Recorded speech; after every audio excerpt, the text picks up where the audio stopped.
If you are a beginner and you're looking for a great kettlebell workout, I have to disappoint you because I have 30 days filled with kettlebell workouts. Check the first link in the description, sign up and enjoy.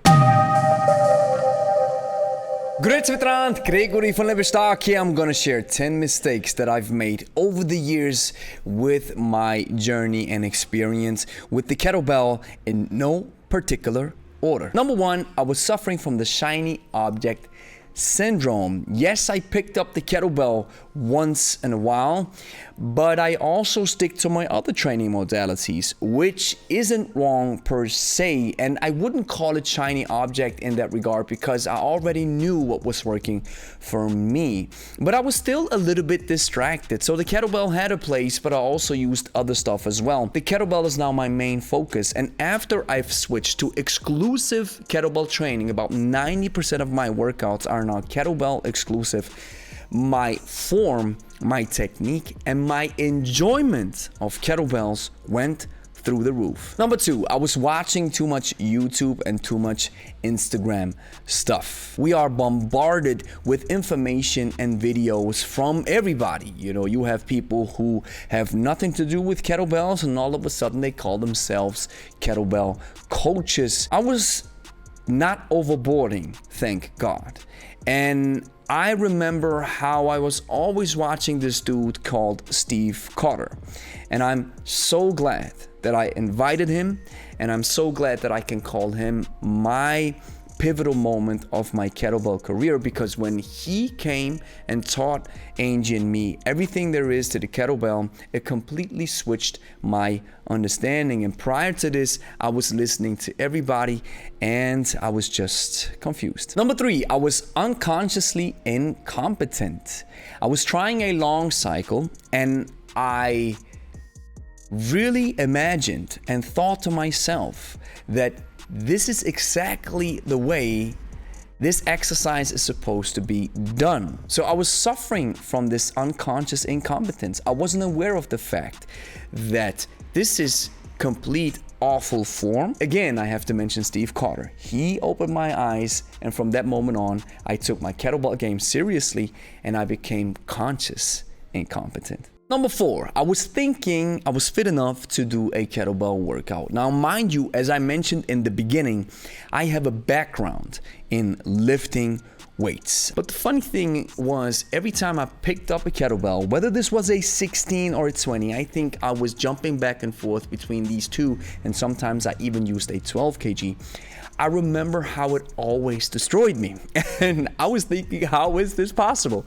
How can this type of cannonball with a handle destroy me so much, even though I'm bench pressing over 100 kilos, was deadlifting close to 170 kg, I was squatting 130 or 140 kg, and here I go. This 16 and 20 is giving me a hard time. Number five, I was suffering from dogmatic type of training in my swings. There is a particular phrase from Pavel in the Strong First Forum where he says, there's only one way to swing, and that is the way we teach it. And this harks back to the fact that back in the RKC days, when John Duquesne and Pavel got started, they said we have to become the authority. So they claimed that spot, they took the throne, and then they were walking around with a lot of self-confidence saying, hey, this is the way to do it. And from a marketing perspective, this makes a lot of sense, of course. Now, this led to the fact that this created some type of groups, which I'm gonna share in a couple of seconds. I thought, since I was exposed to the other side of that kettlebell spectrum, I thought the way I swing is the proper way to do it. And this type of dogmatic thinking is a huge problem because it closes your mind. You're not open to learning new stuff. And I'd like to take nowadays the Bruce Lee approach where he says, take what's good and leave what is bad. Number six, this harkens back to number five. I was engaged into tribal thinking.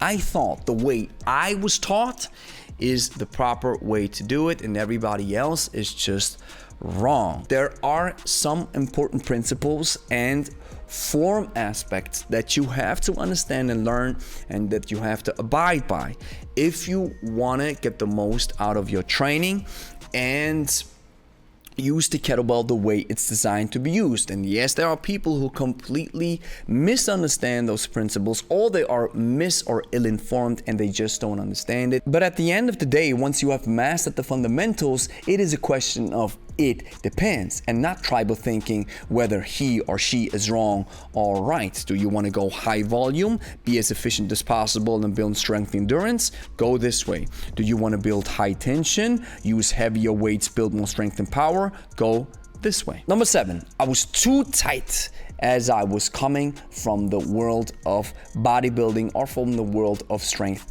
training. I did not understand how to handle the kettlebell in this beautiful harmonious rhythm of relaxation and tension.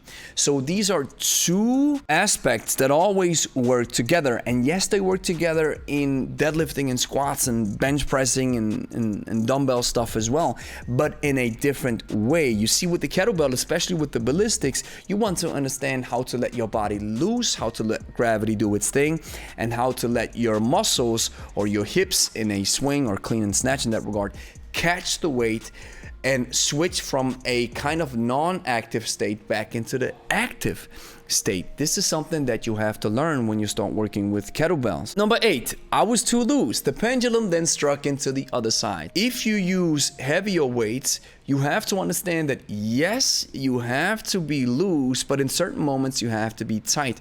And I love how Steve Carter, my mentor, describes this situation. He says that working with kettlebells is like a power switch mentality. You have to understand when to switch the lights on and when to switch the lights off, and then you have to be very careful in discerning what exercises need more switching off and what exercises need more switching on. Number 9, I was emulating a bodybuilding type of philosophy. If you approach the kettlebells with this type of mindset where you think, okay, I have to do 3 sets of 5 for the arms, and then I have to do 10 sets of 8 for the legs, and then I have to do 2 sets of 7 for the triceps and stuff. So you really put your body into these different fractions, and then you approach it like this because you still have this muscle building type of mindset, then the kettlebell is probably not the proper tool, because the kettlebell touches all bases of human performances, and it does this in a very wonderful and unique and harmonious way. And I believe it's kind of geared toward the strength endurance side of things.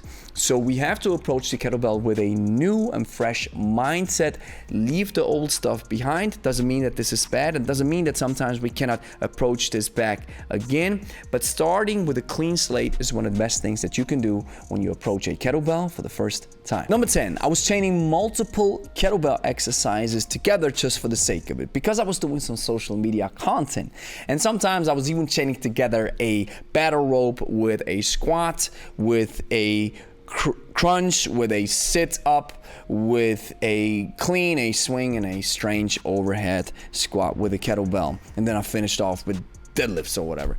And it's funny that I still see people train like this on social, and sometimes I really ask myself, do they seriously train like this when they are by themselves? I highly doubt so. Are there combinations that make sense? Of course. For example, a clean and press, or a clean and jerk, or a snatch to overhead squat, or a deadlift combined with a squat. Yes, this can make sense, and these complexes and flows can most definitely give you a certain value, especially when it comes to variety, where just your brain needs something new and then you can try this. But like I mentioned, basics give you the most bang for your buck. And since most people do not prioritize working out, I recommend, if you pick up a kettlebell, that you stick to the basics and get a hold of them so that you make the most out of your time, so that you get the biggest bang for your buck and the biggest return on investment. Thank you for watching. I hope you liked the video. Consider subscribing, and I'll catch you on the next one. If you're looking for kettlebell courses that can help you lose weight, build muscle, and improve your kettlebell technique, then check out the Lebe Academy. Let us help you discover a new perspective on kettlebell training, making it simple and easy for you to understand. Join the waiting list of your desired course now and secure your spot when it's open for enrollment. Link is in the description.